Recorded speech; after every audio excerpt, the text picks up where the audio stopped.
Hi, Nick here. It's the end of February and we've just finished harvesting the last of our white varieties on the farm.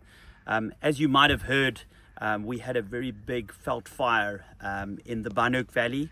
Thank goodness for our alien clearing and clearing of our perimeters and putting in certain strips between the vineyards where it couldn't burn. We luckily had no damage.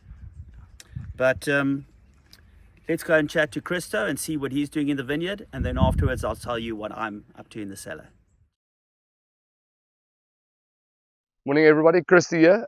Today we're harvesting the last blocks of the white grapes. This is a block of Echelon Chenin Blanc. You can see behind me, the guys are almost done. We started harvesting this block early morning before the sunrise. We want the grapes nice and cool, that's why we start early. And if we go closer, I can show you how the vines look. So here's the Echelon vine. You can see the grapes is all hanging in a basket around it. And you'll see it's a little bit exposed to the sun. We want that nice yellow color on the Chenin, but not too much that the grapes burn, and that just increase the quality. And after harvesting it, it goes into this lug boxes, nice and cool still.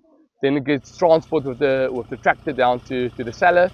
We have a nice cool room. It goes into the cool room.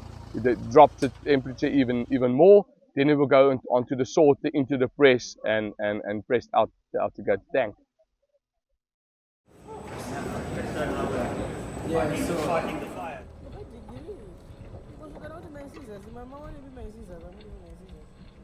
We've got some Chenin Blanc, which has just come out of the cold room, so nice and cold.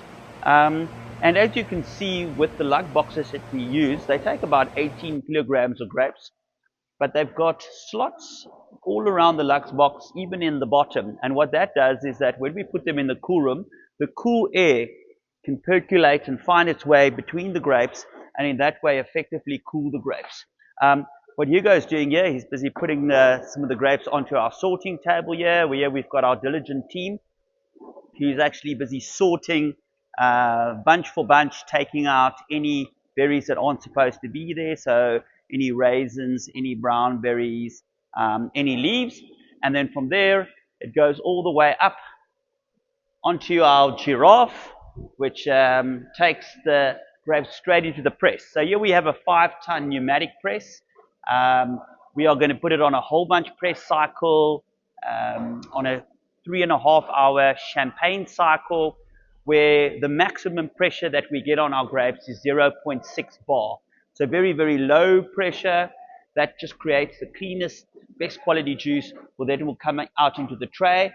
The way of how I make wine is don't add any sulfur to the juice stage.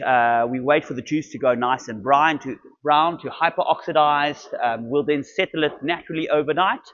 And then from there, this will probably go into a combination of concrete egg and Austrian oak poudre for fermentation. So one of the things that plays a huge difference in the quality of the grapes is when we designed the cellar, we had quite a lot of tanks on this side here, and we were processing outside on the crush pad. But what we decided to do was to remove the tanks here, move the sorting inside, close up the cellar. Because of course we've got a lot of cooling going on our tanks here, so it's a nice cool environment. We're under the fluorescent lights here, so everyone can see really well. And of course, by keeping the cold, we're preserving the flavors in these beautiful bunches.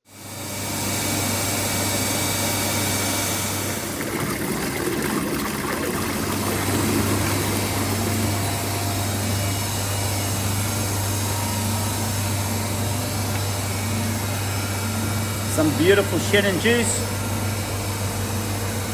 ice cold, nice and fresh, showing a lot of potential for this 2025 vintage. And I think we've got really great things to come. Cheers.